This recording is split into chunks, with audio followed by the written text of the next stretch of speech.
Hi, my name is John, also known as Futcoaching, and today I will be guiding you through my new 4-2-2 tactics.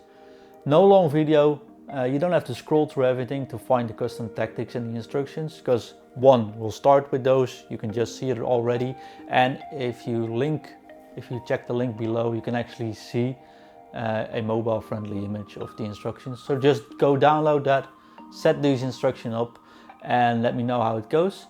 If you do want to stick around, I'll explain what the strengths of the formation are, what the weaknesses are, and show you some examples of how it actually runs in game. Oh yeah, and also let me know how it goes in the comments below after you use them. Thanks.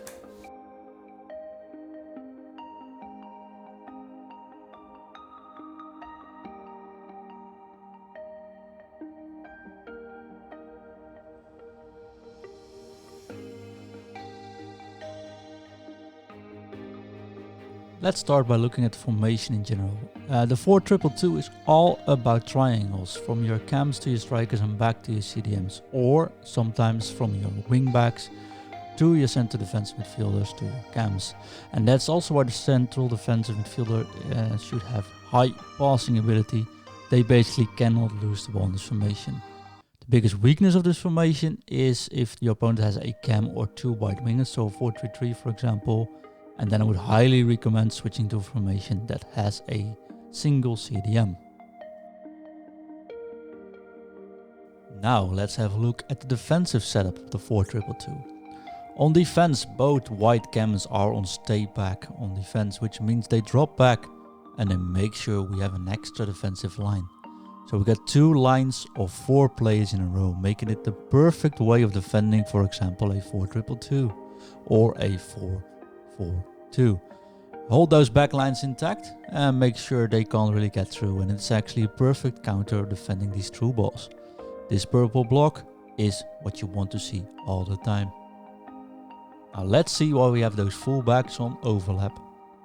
Basically, these fullbacks are very important and they will make sure you have many attacking options.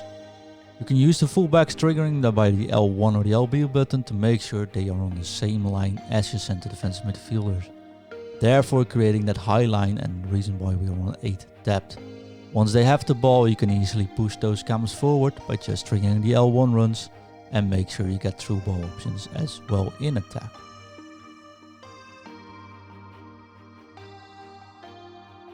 Here's an example of the 4-2-2 in defense.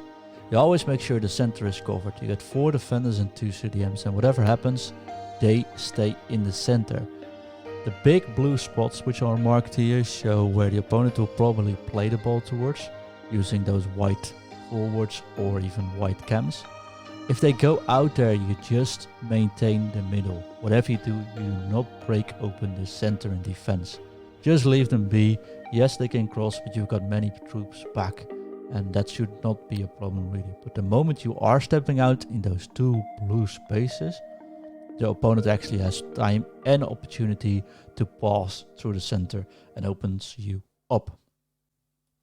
Now let's talk about fullbacks. Although on defense they are on stay back, in offense you always have this attacking triangle going. In this case you see Kleiber coming up, opening up the triangle between the striker and of course, in this case, the striker and the fullback Kleiber. You play towards the striker or you play directly to your fullback and build from there. Don't think about straight lines in this formation, it's all about triangles. Over here you see the same thing, Jones getting the ball, passing to the striker, in this case Ronaldo, laying the ball back to the fullback, and once again having the triangle available. No direct passes forward, just make sure you keep thinking in triangles. And as you can see, sometimes the defense is all blocked up. If that's the case, you just lay the ball to the other side and start thinking about triangles on the other wing. In this situation, Kleiber is actually running up just by triggering the L1 or the LB run. If you have fullbacks that are able to give good crosses, in these situations you can definitely see, once you pull that off, he throws in the cross and you can actually score situations where your opponent is playing very defensively but you still created space. You see an example where we just open up to the other side, build up from there. Lama goes running up. The triangle is once again available now on the other side. Just keep switching those around, keep thinking in triangles, and you create many opportunities.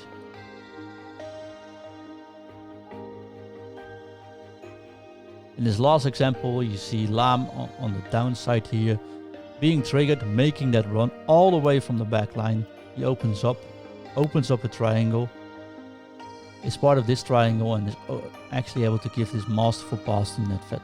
And we'll never know how that situation ends, but it definitely shows the possibilities of fullbacks in 4-2-2 once you have them on overlap on offense. And last but not least, this formation is also very much suited for possession play.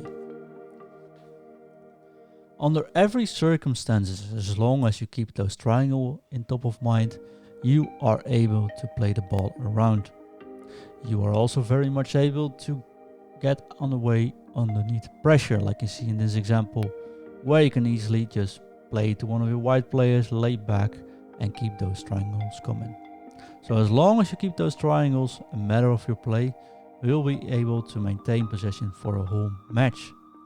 And that sounds a bit weird, right? Playing this possession for a whole match, and that's something we would definitely not recommend because it's plain boring.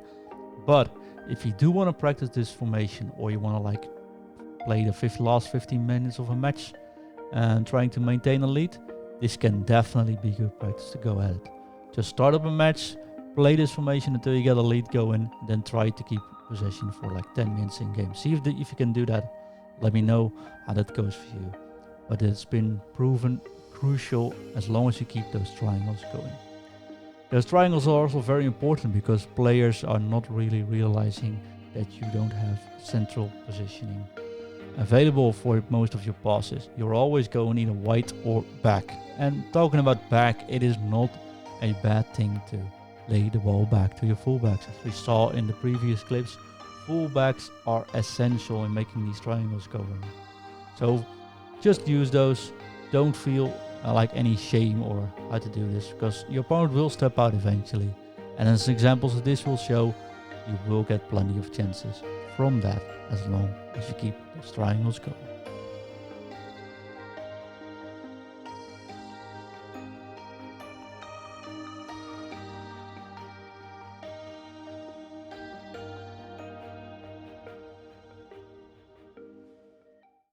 Hey, you're still here. Well, thanks for sticking around for the whole video. I really appreciate that. I hope it makes sense for you. I hope everything worked out. If you did stay to the end, feel free to subscribe, give me a like, or hit that bell button if you want to see more videos like this. But go on, go enjoy them now. I'm back to coaching and I'll see you later. Bye bye.